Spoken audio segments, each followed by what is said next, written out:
किसान भाइयों, आज की वीडियो में हम जानने वाले हैं गेहूं में पैदावार बढ़ाने के अंतिम उपाय हमें क्या करने चाहिए।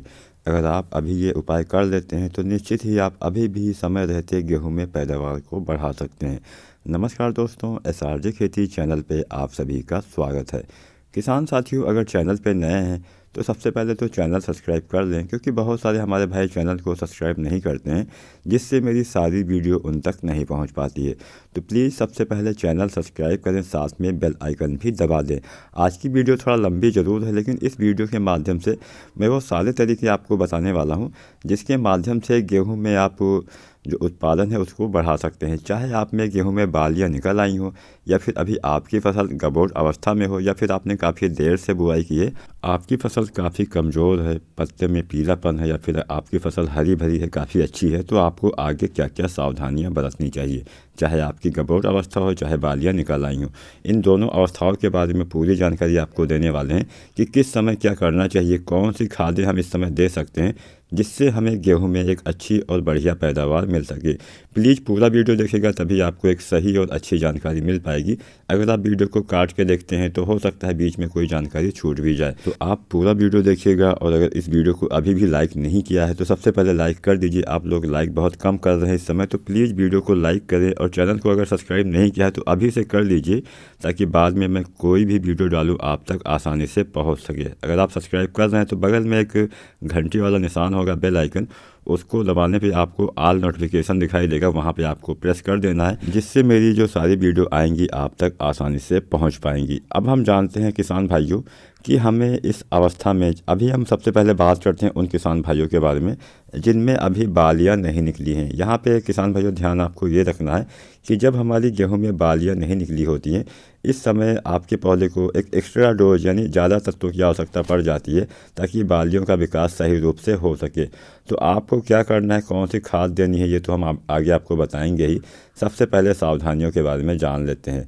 किसान भाइयों, बहुत से लोग गलती क्या करते हैं, बहुत सारी खादें एक साथ में डाल देते हैं, बहुत सारी जो दवाएं आती हैं उनको एक साथ मिला के डाल देते हैं। इससे होता क्या है कि किसी भी खाद का सही रूप से असर आपके पौधे को नहीं मिल पाता, ना ही कोई दवाएं सही ढंग से काम कर पाती हैं। फिर आप बाद में बोलते हैं कि हमने वो तो डाला लेकिन वो दवा अच्छी नहीं थी, या फिर हो सकता है दवा कभी कभार अच्छी ना मिले, लेकिन अगर आपने अच्छी दवा का भी इस्तेमाल किया है, अच्छी खादों का इस्तेमाल किया है, अच्छी कंपनी का, फिर भी अगर आपके पौधे में वो खादें नहीं लग रही हैं तो हो सकता है आपसे कुछ गलती हो रही हो। तो सबसे पहले वो गलती आपको सुधारना है। कभी भी एक साथ बहुत सारा कॉम्बिनेशन आपको नहीं डालना है। आपने NPK ले लिया, आपने उसमें कोई और दवाएं ले ली, आपने उसमें बोरोन भी ले लिया, आपने उसमें कुछ और चीज़ें ले ली, सबको मिला के, यानी आपने उसमें फफूंदनाशी भी ले लिया, आपने उसमें कीटनाशी, बोरोन, NPK, बहुत सारी जो दवाएं आती हैं उनका इस्तेमाल एक साथ आप करना चाहते हैं, तो वो दवाएं भले ही रिएक्शन ना करें, हो सकता है नुकसान ना करें, लेकिन वो फ़ायदा भी नहीं करेंगी। तो सबसे पहले ध्यान आपको ये रखना कि बहुत ज़्यादा कॉम्बिनेशन आपको एक साथ नहीं डालना है। दूसरा, इस समय अभी बारिश होने के आसार भी दिखाई दे रहे हैं, और अगर आपके वहाँ पे अभी बहुत सारी ऐसी जगह हैं जहाँ पे अभी भी पानी भरा हुआ है, तो मैंने इसका एक अच्छा तरीका भी आपको बताया था। मेरी पिछली वीडियो अगर आपने देखी होगी तो मैंने उसमें बताया है कि आप अपने खेत से पानी कैसे निकाल सकते हैं। तो खेत से पानी तो सबसे पहले आपको निकालना है, और इस अवस्था में अगर नमी की कमी है तो उसको भी आपको पूरा करना है। नमी की कमी इस अवस्था में आपको नहीं होने देनी है। दोस्तों, कई बार आप ये भी गलती कर देते हैं कि आपके खेत में उचित नमी नहीं रहती है, फिर भी आप जो NPK होता है उसका इस्तेमाल कर देते हैं। वो NPK तब सही ढंग से काम नहीं कर पाती, या फिर दवाएं सही रूप से काम नहीं कर पाती हैं। तो सबसे पहले आपको खेत में हल्की सी सिंचाई कर देनी चाहिए, जिससे मिट्टी में नमी बनी रहे। और इस अवस्था में जब हमारी फसल गबोट अवस्था में चली जाती है, इस अवस्था से लेकर जब तक दाने का भराव सही रूप से नहीं हो पाता है, तब तक मिट्टी में नमी होनी चाहिए। मैं ये नहीं बोल रहा हूँ कि आपको खेत में पानी लबालब भर के रखना है। धान की फसल नहीं है, गेहूं की फसल है, उतना अधिक पानी की आवश्यकता नहीं होती है, लेकिन हाँ, मिट्टी में नमी तो चाहिए ही। अगर नमी नहीं रहती है तो भी दाने सही से नहीं बन पाते हैं, बालियाँ पिचकी रहती हैं। आप देखते होंगे जहाँ पे आपके खेत में कहीं पे ऊंचा वाला क्षेत्र होगा, मतलब कोई खेत बराबर अगर नहीं है, वहाँ पे ऊंचा नीचा है, तो ऊंचे वाले क्षेत्र में आप देखेंगे कि हाँ, वहाँ पे बालियाँ थोड़ी सी कमज़ोर रह जाती हैं। तो ऐसा नमी की कमी की वजह से भी हो सकता है। तो नमी बना के रखिए। अब हम जानते हैं गबोट अवस्था में अगर हमारी फसल अभी भी है तो हम क्या करें। अभी बहुत सारे किसान भाई हैं जहाँ पे बालियाँ नहीं निकली हैं, तो हमने सोचा कि उन किसान भाइयों को भी इसमें सम्मिलित कर लिया जाए जहाँ पे बालियाँ नहीं निकली है। और जिन किसान भाइयों की बालियाँ निकल आई हैं वो तो और अच्छी बात है, उनको क्या करना चाहिए ये भी हम आगे बताने वाले हैं।